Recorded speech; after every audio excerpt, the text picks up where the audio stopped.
Hi గారు, welcome to our channel. ప్రస్తుతం మనతో పాటు దాము బాలాజీ గారు సీనియర్ జర్నలిస్ట్ ఉన్నారు. వాటితో ఒకసారి మాట్లాడదాం. సార్ నమస్కారం.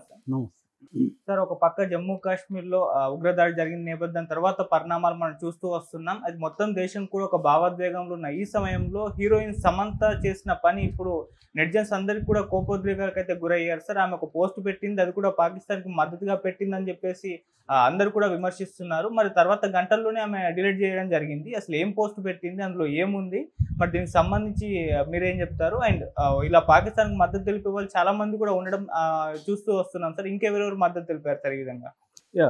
పాకిస్తాన్ ఇండియా మధ్య ఒక టెన్షన్ వాతావరణం నెలకొనింది. మొత్తం ఇండియన్స్ అంతా కూడా ఒక ఏకదాటి మీద నిలబడి పాకిస్తాన్కి వ్యతిరేకంగా యుద్ధం చేయాలని పిలిపిస్తున్నారు. మోడీ కూడా చాలా సీరియస్గా పాకిస్తాన్ హెచ్చరించాడు. అలాగే పాకిస్తాన్కి వ్యతిరేకంగా కొన్ని సీరియస్ స్టెప్స్ కూడా ఆల్రెడీ తీసుకున్నారు. అందులో ఇండస్ వాటర్ ట్రీటీ అనేది ఒప్పందం, సింధు నదికి సంబంధించిన నీటి ఒప్పందం అనేది ప్రధానమైంది. అది కాకుండా మిలిటరీ ఆప్షన్స్ కూడా ఇప్పుడు ఎక్స్ప్లోర్ చేస్తున్నారు. అవి కూడా జరిగే అవకాశం ఉంది. అంటే ఒక రకమైన ఉద్రిక్త పరిస్థితులు అయితే ఉన్నాయి మన రెండు దేశాల మధ్య. ఈ పరిస్థితుల్లో ఇండియాలో కొంతమంది పాకిస్తాన్ని సపోర్ట్ చేస్తూ ఇండియన్ గవర్నమెంట్ని విమర్శిస్తూ కొన్ని పోస్టులు పెట్టడం లేకపోతే మాట్లాడడం జరుగుతూ ఉంది. ఈ నేపథ్యంలో సమంత ఎక్స్లో పెట్టిన ఒక పోస్టు వైరల్ అయిపోయింది నిమిషాల్లో. దాని తర్వాత ఆమె ఆ పోస్ట్ని డిలీట్ చేసింది. సో ఆమె పెట్టిన పోస్టు పాకిస్తాన్కి మద్దతుగానే పెట్టింది అని చాలామంది నెటిజన్స్ ఆమె మీద సీరియస్గా ఫైర్ అవుతున్నారు. ఆ తర్వాత ఆ పోస్ట్ని ఆమె డిలీట్ చేసింది. అసలు ఆ పోస్ట్లో ఏముంది? ఆ పోస్టు ఒక కొటేషన్ పెట్టింది. నిజానికి ఆమె పోప్ ఫ్రాన్సిస్ చెప్పినట్టుగా ఆమె కొటేషన్ పెట్టింది. ఆ కొటేషన్ ఏందో ముందు చూద్దాం, తర్వాత పోప్ ఫ్రాన్సిస్ చెప్పాడా లేదా అనేది తర్వాత చూద్దాం. ఆమె కొటేషన్ ఏంటంటే, సముద్రాలు నీళ్లు తాగలేవు, చెట్లు తాము పండించిన పండ్లు తినలేవు, సూర్యుడు తన కాంతిని తాను చూడలేదు, పువ్వులు తమ పరిమళాన్ని తాము ఆస్వాదించలేవు, ప్రకృతి కోసం జీవించండి, మనందరం ఒకరికి ఒకరం సాయం చేసుకోవడానికే ఈ భూమి మీద పుట్టాము, నీ కోసం జీవిస్తే ఆనందంగా ఉంటావు, అందరి కోసం జీవిస్తే ఇంకా ఆనందంగా ఉంటావు. పోప్ ఫ్రాన్సిస్ అనేది ఆమె పెట్టిన పోస్టు. ఇందులో పాకిస్తాన్ని డైరెక్ట్గా సపోర్ట్ చేసింది కానీ ఇండియాని విమర్శించింది కానీ ఏమీ లేదు. నెంబర్ 1. ఎందుకంటే ఆమె ఏమంటుందంటే, మనం అందరి కోసం బతకాలి, ఆనందంగా ఉండాలి అనేది అంటుంది. కాకపోతే ఏంటంటే ఇట్లాంటి నర్మగర్భమైన కొటేషన్లు పెడితే సందర్భాన్ని బట్టి, కాంటెక్స్ట్ని బట్టి జనాలు ఎవరికి వచ్చినట్టుగా వాళ్ళు వ్యాఖ్యానిస్తారు. ఈ విషయం సమంతకు తెలియదా? సమంత ఏమి అమాయకురాలేం కాదు. ఆమె కొటేషన్ పెట్టిందంటే దాని వెనక ఒక పర్పస్ ఉండాలి. అంటే ఇవాళ సింధు నది నీళ్ళని మనం ఆపడం వల్ల పాకిస్తాన్లో సామాన్య ప్రజలు, రైతులు, కార్మికులు వీళ్ళందరూ కూడా ఇబ్బందులు పడతారని ఒక వాదన బలంగా సోషల్ మీడియాలో కొంతమంది చేస్తున్నారు. ఈ నేపథ్యంలో ఈమె మనం పరుల కోసం జీవించాలి, నీళ్లు మనవి కావు, ఆ నీళ్ళని ఆ నది తాగలేదు కదా అన్న కాంటెక్స్లో పెట్టిందంటే, ఈ సింధు నది నీళ్ళను ఆపేయడాన్ని ఈమె కూడా వ్యతిరేకిస్తుంది అన్న సెన్స్ లాగుతున్నారు. లాగడానికి స్కోప్ ఉంది ఈ కొటేషన్లో. నెంబర్ 1.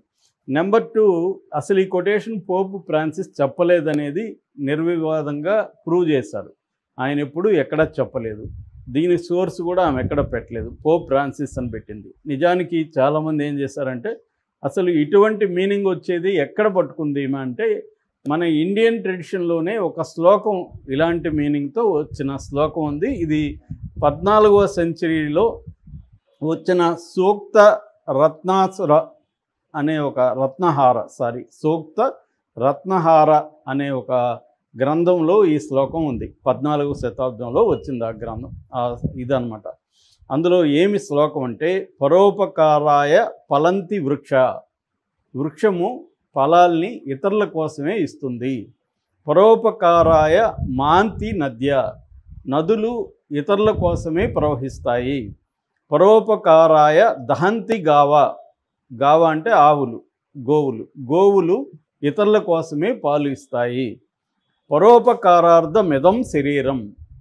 సో ఇతరుల కోసమే మన శరీరం ని ఉపయోగించాలి అనేది ఈ శ్లోకాన్ని ఒక మీనింగ్. ఇది ఈమె కొటేషన్కి దగ్గరగా ఉంది. సో దీన్ని ఆమె తీసుకొని పోప్ ఫ్రాన్సిస్ అని పెట్టింది. ఆమె క్రిస్టియన్ కాబట్టి నిజానికి పోప్ ఫ్రాన్సిస్ ఎక్కడా చెప్పలేదు. ఇది హిందూ సంబంధించిన పురాణాల్లో ఇటువంటి మీనింగ్ వచ్చే విధంగా అనేక సార్లు ఉన్నాయి. ఋగ్వేదం దగ్గర నుంచి మన సుభాషితాల్లో కూడా ఇలాంటిది ఉంది. పరోపకారానికి మనం ఉపయోగపడాలన్న కాన్సెప్టు ఇండియన్ ఫిలాసఫీ కాన్సెప్టు. దీన్ని ఆమె పోపుకి అప్లై చేసి రాంగ్గా పెట్టడంతో పాటు ఇవాళ ఉన్న కాంటెక్స్ట్లో సింధు నది నీళ్ళని ఆపేసిన కాంటెక్స్లో ఈమె ఇటువంటి వేదాంతం చెప్పడం కరెక్ట్ కాదు. ఎందుకంటే మనమేమి కావాలని చేయలేదు. 60 ఏళ్ళుగా 6 దశాబ్దాలుగా ఆ ఒప్పందం జోలికి మనం వెళ్ళలేదు. దాదాపు 4 యుద్ధాలు వచ్చాయి పాకిస్తాన్తో.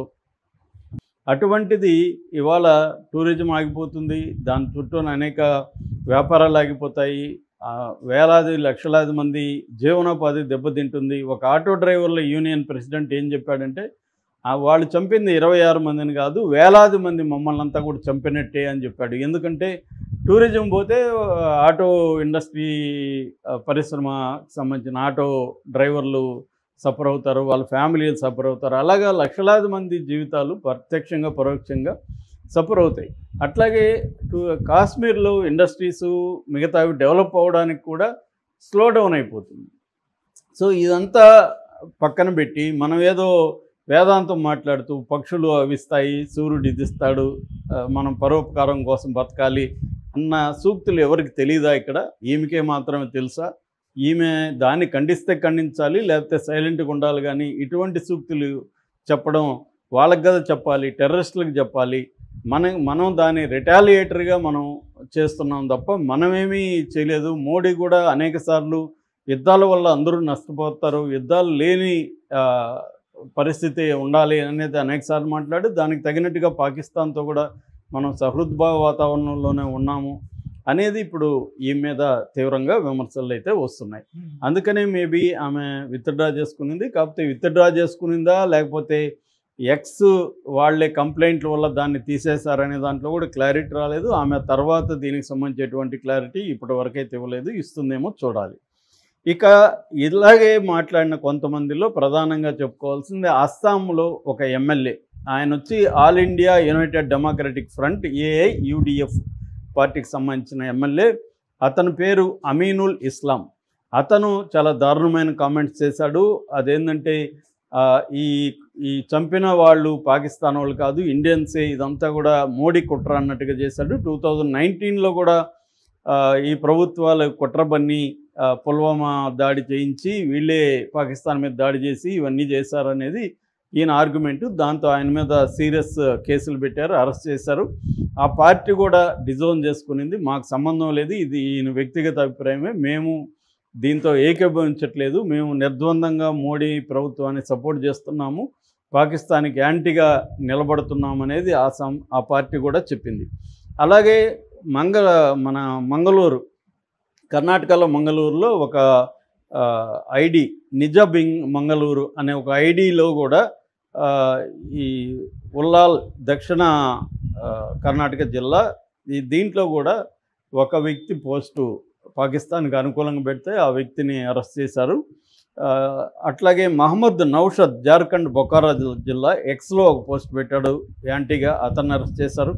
కాసిం ఖాన్ తన్వీర్ ఖురేషి మధ్యప్రదేశ్లో, వీళ్ళిద్దరూ కూడా అరెస్ట్ అయ్యారు. అనాస్ అండ్ ఫరోజ్ బులంద్ పహార్ వీళ్ళు ఉత్తరప్రదేశ్, వీళ్ళని కూడా అరెస్ట్ చేశారు. ఇలాగా యాంటీగా మన ఇండియన్కి యాంటీగా పాకిస్తాన్కి ప్రోగా పెడుతున్న వాళ్ళందరినీ అరెస్టులు అయితే చేస్తున్నారు. అట్లాగే వాళ్ళ మీద తీవ్రంగా విరుచుకుపడుతున్నారు. ఎందుకంటే ఇవాళ పాకిస్తాన్ టెర్రరిస్టులు వచ్చి ఇండియన్ సాయిల్లో, మనమేమి వాళ్ళ సాయిల్లో మన ప్రజలు ఉంటే చంపితే ఒక అర్థం ఉంది, అది కూడా తప్పు. కనీసం దానికి అర్థం చేసుకోవచ్చు. వాళ్ళు మన సాయిల్లో వచ్చి